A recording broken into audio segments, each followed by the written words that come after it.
गरीब किसान की मेहनती बहू। एक छोटे से गांव में एक भरा पूरा परिवार रहता था। परिवार बहुत बड़ा था। जगदीश और उसकी पत्नी प्रभा अपने सास ससुर, 2 बहनें और 2 बच्चों के साथ हंसी खुशी रहते थे। कुल मिलाकर 8 लोग थे। इस पूरे परिवार की जिम्मेदारी अकेले जगदीश पर थी। वो एक मेहनती किसान था। अरे प्रभा, मैं जा रहा हूँ खेत। अरे 2 मिनट रुकिए, खाना बांध देती हूँ। अरे आकर खा लूंगा ना। पता है मुझे आप कितना आएंगे। एक बार आप काम में लग जाए तो सीधे सांझ ही घर आएंगे। ये तो तूने पते की बात कही बहू। अब बहू ने खाना बांध ही दिया है तो ले जाना। ठीक है, दे दो। जगदीश के लिए सबसे पहले उसका काम था। वो खुद के सेहत की भी चिंता नहीं किया करता था, लेकिन प्रभा उसकी बहुत फिक्र करती थी। न सिर्फ जगदीश की, प्रभा को हर एक चीज की चिंता थी। बच्चों की, सास ससुर की और ननदों की भी। वो सबका ख्याल रखती थी। एक दिन की बात है, घर में शांति और पल्लवी के लिए रिश्ता आया। सभी लोग बहुत खुश थे। हमारे 2 बेटे हैं, अखिलेश और नीलेश। हम चाहते हैं कि इनकी शादी 2 बहनों से ही हो, ताकि घर में हमेशा सुख और शांति बनी रहे। ये तो बहुत अच्छी सोच है आपकी। ये है मेरी 2 बेटियां, बड़ी बेटी शांति और छोटी बेटी पल्लवी। देखने आए हुए लोगों को शांति और पल्लवी बहुत पसंद आई। हमें आपकी बेटियां तो पसंद है, हमें कुछ चाहिए तो नहीं, बस इतना चाहते हैं कि शादी धूमधाम से हो। हमारे दोनों बेटे इंजीनियर जो हैं। जी बिल्कुल, जैसा आप चाहें। शांति और पल्लवी का रिश्ता तय हो गया। सब खुश थे सिवाय जगदीश के। वो पैसों का सोचने लगा। शाम में जगदीश घर के बाहर अकेला बैठकर कुछ सोच रहा था। क्या हुआ बेटा? कुछ नहीं पिताजी, बस शादी का सोच रहा हूँ। धूमधाम से शादी करवाने के लिए पैसे भी जमाने होंगे।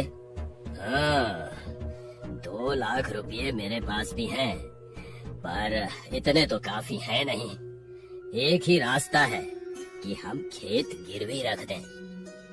नहीं पिताजी, और कोई ना कोई रास्ता होगा जल्द से जल्द पैसे बटोरने का। आप चिंता मत कीजिए। मेरी बात मेरे दोस्त अनूप से हुई है। वो कृषि वैज्ञानिक है। कल उससे जाकर मिलता हूँ। ठीक है, ये भी रास्ता देख ले। अगली सुबह जगदीश अनूप से मिलने पहुंचा। दोस्त, ऐसा कुछ बता जिससे जल्दी पैसे मिल जाए। पल्लवी और शांति की शादी करनी है, जल्द से जल्द। फिर तो तू इलायची की खेती कर, 4 महीने में तैयार हो जाएगी। और दाम, वो तो तू जानता ही है। तेरे 1 बीघा खेत में कम से कम 3-4 लाख का मुनाफा तो होगा ही, लेकिन तुझे कम से कम 2 साल पुराने इलायची के पौधे खरीदने होंगे। 25-30 हजार का खर्चा आएगा। अरे वाह, ये हुई ना बात। पर दोस्त, मेहनत बहुत है, तुझे बहुत ख्याल रखना पड़ेगा, वरना सारे पौधे सड़ने लगेंगे। तू चिंता मत कर, मैं बहुत अच्छे से ध्यान रखूंगा। अनूप ने जगदीश को इलायची के पौधे उगाने का तरीका बताया। जगदीश घर आया और उसने ये बात घर वालों को बताई। ये तो बहुत अच्छी बात है, इससे तो हमारी सारी समस्या ही सुलझ जाएगी। जी पिताजी, मैं कल ही जाकर पौधे खरीद लाता हूँ। अगले ही दिन जगदीश ने अपनी बचत में से 30,000 के इलायची के पौधे खरीदे और अब उसे पौधे अपने खेतों में उगाने थे। लेकिन उसके लिए उसे खेत को अच्छे से जोतना था, पानी सींचना था और फिर पौधे लगाने थे। तो जगदीश अपने काम में जुट गया। उसके पास कोई बैल तो था नहीं, इसलिए वो खुद ही हल से अपने खेत जोतने लगा। 2 दिन बीत गए। अब तक खेत की जुताई का काम खत्म नहीं हुआ। आज कड़ाके की धूप थी। गर्मी से जगदीश के सिर से पसीना टपक रहा था। वो फिर भी अकेला खेतों को जोतने में लगा था। अचानक उसका हल मिट्टी में अटक गया। उसने जब जोर से खींचा तो हल टूट गया और जगदीश की पीठ पर चोट आ गई। जगदीश दर्द से कराह रहा था। बचाओ! बचाओ। उसकी आवाज सुन आसपास के किसान दौड़े चले आए। अरे क्या हुआ जगदीश? चलो इसे जल्दी से अस्पताल ले चलते हैं। किसान जगदीश को उठाकर अस्पताल ले आए। डॉक्टर्स ने जगदीश का इलाज शुरू किया। कई घंटे बीत गए। जगदीश का पूरा परिवार हॉस्पिटल पहुंच चुका था। सब रो रहे थे। डॉक्टर, क्या हुआ मेरे बेटे को? उनकी रीढ़ की हड्डी पर गहरी चोट आई है। अब कुछ महीनों के लिए उन्हें बिस्तर पर ही पड़े रहना होगा। वो बैठ तक नहीं सकते। हे भगवान!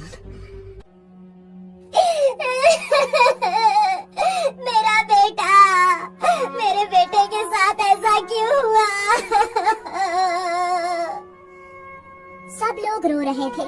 किसी ने सोचा नहीं था कि ऐसा कुछ होगा। हॉस्पिटल में जगदीश का इलाज जारी था। अब ये तो तय था कि वो खेती नहीं कर सकता था। अब जगदीश के पिताजी और परेशान हो गए। भाग्यवान, सोच रहा हूँ खेत गिरवी रख दूं। जगदीश के इलाज के लिए पैसे चाहिए। और तो और शांति और पल्लवी की शादी का भी सोचना है। अगर मुझे हार्ट की बीमारी नहीं होती तो मैं खुद ही खेती कर लेता। भगवान बहुत निर्दयी है। हमारे खुशहाल परिवार की खुशी उससे देखी नहीं गई। अब जो भी है, और कोई रास्ता नहीं है। मुझे खेत गिरवी रखने ही होंगे। ससुर जी, हाँ बहू। आप खेत गिरवी रखेंगे तो उन्हें बहुत बुरा लगेगा। जानता हूँ, पर और कोई रास्ता नहीं है।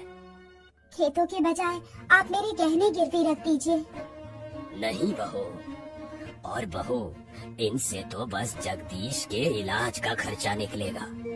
पल्लवी और शांति की शादी का क्या? ससुर जी, मैं भी एक किसान की बेटी हूँ और मुझे भी खेती करना आता है।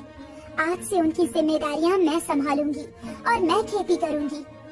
नहीं बहू, इतनी कड़क धूप में खेती करने का काम तू नहीं कर पाएगी। बहुत मुश्किल है। और ऊपर से बेटा, औरतें खेती नहीं करती। ससुर जी, औरतें खेती नहीं करती क्योंकि उन्हें नहीं आती। मेरे पिताजी ने मुझे खेती सिखाई है। मैं कर सकती हूँ। मुझे एक बार कोशिश तो करने दीजिए। लेकिन तू अकेले कैसे सब करेगी?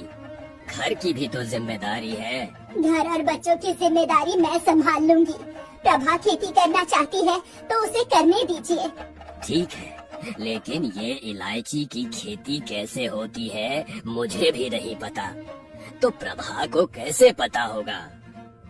ससुर जी, हम खुद अनूप भैया के पास जाकर पूछ लेते हैं। वो जरूर हमारी मदद करेंगे। ठीक है, देखते हैं।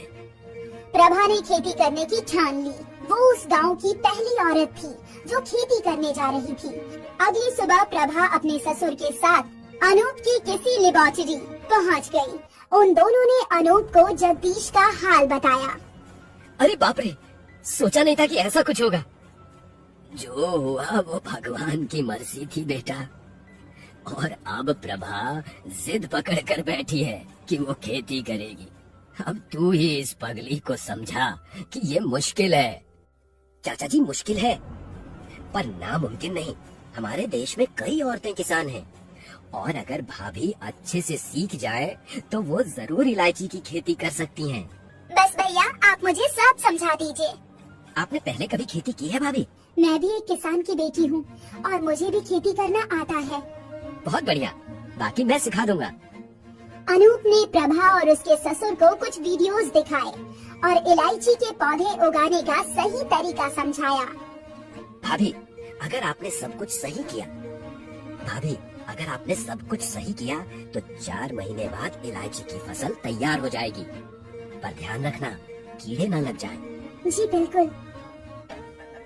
धन्यवाद बेटा। प्रभा और उसके ससुर अनूप का शुक्रिया करके वहाँ से निकल गए। अगली सुबह प्रभा ने खेती का काम शुरू कर दिया। वो अकेले ही हल खींच रही थी। घंटों की कड़ी मेहनत के बाद वो थक गई। तभी उसके ससुर जी वहाँ पहुँचे। अरे बहू। जी ससुर जी। आजा, खाना खाते हैं। आपने आपने क्यों तकलीफ की ससुर जी? इतना तो मैं कर ही सकता हूँ, आजा। प्रभा ने पेड़ के नीचे बैठकर खाना खाया। ससुर जी खेत देखकर खुश थे। अरे वाह बहू, तूने इतनी जल्दी इतना खेत जोत कैसे लिया? पिताजी ने बताया था कि गर्मी में मिट्टी सख्त हो जाती है, पत्थर के जैसी। अगर ऐसे में खेत की जुताई करनी है तो मिट्टी को गीला करना होगा। बस मैं कुएं से पानी ला कर डालती रही और फिर खेत जोतती रही। शाबाश, तूने तो दुगनी मेहनत की है बहू। प्रभा के ससुर जी उसे प्रोत्साहित कर रहे थे। शाम को थक हार कर प्रभा घर पहुंची।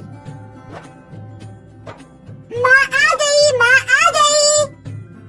प्रभा की सास ने उसे पानी दिया। माँ, आपने कहा था कि आज आप हमें पकौड़े खिलाएंगी, अब बना दो ना। अरे बेटा, माँ बहुत थक गई है आज, पकौड़े मैं बना देती हूँ। नहीं दादी, हमें माँ के हाथ के पकौड़े ही खाने हैं। बनाओ ना माँ पकौड़े, बनाओ ना माँ। दोनों बच्चों की जिद के आगे प्रभा को अपनी थकान तक दिखी नहीं। आखिर वो माँ जो ठहरी। वो सीधे रसोई में गई और बच्चों के लिए पकौड़े बनाने लगी। रात को प्रभा का पूरा शरीर दर्द कर रहा था। वो करवटें बदलती रही और अगली सुबह फिर खेत के लिए निकल पड़ी। लगभग 3 दिनों की कड़ी मेहनत के बाद प्रभा ने पूरा खेत जोत लिया और अब बारी थी पौधे लगाने की। प्रभा ने ये काम भी शुरू कर दिया। बार बार झुक झुक कर उसकी कमर में दर्द हो गया। हाय मेरी कमर, हे भगवान। दर्द से भले ही उसका पूरा शरीर टूट रहा था, पर उसने हार नहीं मानी। उसने पौधे लगाना जारी रखा। एक और खेत का मेहनत भरा काम और एक और बच्चे। प्रभा अपनी दोनों जिम्मेदारियों को पूरा कर रही थी। अब जगदीश भी घर आ चुका था। वो बिस्तर पर ही लेटा था। प्रभा, कितना काम करोगी? थोड़ा आराम कर लो। नहीं, अभी रिंकी की बालों में तेल लगाना है। वो शांति या पल्लवी कर लेगी, तुम आराम करो। शांति! जी भैया। जरा रिंकी के बालों में तेल लगा दो। जी। शांति रिंकी के पास चली गई और प्रभा वहीं जमीन पर लेट गई। कमर बहुत दुख रही है ना? नहीं, अब ठीक है। झूठ मत बोलो। वैसे भी तुम्हें झूठ बोलना नहीं आता। मैं जानता हूँ कितनी मेहनत लगती है खेती करने में, और ऊपर से घर की जिम्मेदारी। तुम्हें क्या जरूरत थी ये सब करने की? मैं और मेरा परिवार तुम पर बोझ बन गए हैं। ये परिवार मेरा भी है और ये जिम्मेदारी भी। और जब तक आप बिल्कुल ठीक नहीं होते, मैं ये जिम्मेदारी बखूबी निभाऊंगी। जगदीश जानता था कि उसकी पत्नी प्रभा बहुत जिम्मेदार है, पर वो ये भी जानता था कि इन सब में प्रभा खुद का ख्याल नहीं रखेगी। 15 दिन बीत चुके हैं, पौधे लग चुके हैं। अब रोज प्रभा कुएं से पानी भरकर पौधे को पानी दिया करती थी। वो खुश थी कि उसके पौधे अच्छे से उग रहे थे। ये सिलसिला रोज चलता रहा। प्रभा रोज पौधों को पानी देती, उनका ख्याल रखती। लगभग 2 महीने बीत गए थे। अब पौधों में फूल दिखने लगे थे। अरे वाह, देखो फूल उगाए। जी ससुर जी, अब बस 2 महीने और। हाँ। प्रभा के ससुर ने जब खेतों में मुआयना किया तो उन्होंने देखा कि कुछ पौधों में कीड़े लग चुके थे। प्रभा, ये देखो, इनमें कीड़े लगे हैं। हे भगवान! अनूप ने बोला था कि अगर कीड़े लग गए तो सारे पौधे खराब हो जाएंगे। अब क्या करें? तू जल्दी से कीटनाशक ला। ससुर जी, लगता नहीं कीटनाशक से कुछ होगा। तो अब क्या करें? हमें इन कीड़ों को फैलने से रोकना होगा। पर वो कैसे? प्रभा ने एक सीधी लकीर खींची और वहाँ के सारे पौधे उखाड़ने लगी। ये क्या कर रही है? वो पौधे तो अच्छे हैं। ससुर जी, अगर बीच के पौधे उखाड़ दूंगी तो कीड़े आगे नहीं बढ़ेंगे। ठीक है। प्रभा और उसके ससुर दोनों मिलकर पौधे उखाड़ने लगे। पहले उन्होंने बीज के पौधे उखाड़े और फिर जिन पौधों में कीड़े लगे थे वो सब भी उखाड़ लिए। पौधे थोड़े कम हो गए थे, पर अब भी बहुत सारे पौधे अच्छे थे। प्रभा रोज पौधों को पानी डाला करती थी और कीड़ों की जांच भी किया करती थी। वो कीटनाशक भी छिड़कने लगी। तपती धूप में प्रभा अकेली खेतों में मेहनत करती थी और उसकी मेहनत रंग लाई जब 4 महीनों बाद उसके खेतों में हरी हरी इलायची उगी। देखिए ससुर जी, इलायची उग गई। हाँ बहू, देख रहा हूँ और ये भी देख रहा हूँ कि तूने कितनी मेहनत की है। अब जो हो गया वो जाने दीजिए ससुर जी। नहीं बहू, तूने जो किया है वो कोई बेटी भी ना करे। तूने मेरे बेटे और उसके पूरे परिवार की जिम्मेदारी अपने कंधों पर उठा ली। तेरे जैसी बहू पाकर मैं धन्य हो गया। ससुर जी हाथ जोड़कर खड़े थे। प्रभा की आंखों में भी आंसू थे, पर आज वो आंसू खुशी के थे। उसकी 4 महीनों की मेहनत रंग लाई। प्रभा ने अकेले ही सारी इलायचियाँ काट ली और फिर व्यापारी आया। इस जिले में कोई इलायची उगाता नहीं है जी, इसलिए हमारा यहाँ आना जाना नहीं होता। पर आपने शुरुआत की है, अच्छा है, अब आते जाते रहेंगे। व्यापारी ने इलायची के दाने देखे। ये हुई ना बात, इलायची अच्छी है, इसका मैं 900 रुपये किलो का दाम दूंगा। तो 320 किलो के हुए 2,88,000। इतने पैसे सुनकर प्रभा और उसके ससुर जी दोनों खुश थे। सौदा हो गया और व्यापारी ने ससुर जी के हाथ में सारे पैसे रख दिए। व्यापारी सारी इलायचियों की बोरी लेकर चला गया। दोनों खुशी खुशी घर लौटे। अरे भाग्यवान, मुंह मीठा करो। क्या हुआ? ये देखो, बहू की खेती की पहली कमाई। अरे बाप रे! अब पल्लवी और शांति की शादी अच्छे से होगी और जगदीश का इलाज भी। ये सुनकर सास की आंखों से भी आंसू बहने लगे। सास ने प्रभा का माथा चूम लिया। पिछले जन्म में जरूर मैंने कोई अच्छे कर्म किए होंगे जो मुझे तेरे जैसी बहू मिली। देख रहा है ना जगदीश? जी माँ। जगदीश अब पहले से बेहतर था। वो बैठ सकता था। अपनी पत्नी की सफलता से वो भी बहुत खुश था। प्रभा की मेहनत के कारण कुछ महीनों बाद पल्लवी और शांति की बड़ी धूमधाम से शादी हुई। एक बहू ने अपने ससुराल की सारी जिम्मेदारियां अकेले उठाई और मेहनत करके सफल हुई। जगदीश भी धीरे धीरे ठीक हो रहा था। उसे अपनी पत्नी पर गर्व था और न सिर्फ उसे बल्कि पूरे परिवार को बहू पर गर्व था। कौन कहता है कि औरतें खेती नहीं कर सकती? प्रभा ने मेहनत और दृढ़ निश्चय से सबको गलत साबित कर दिया।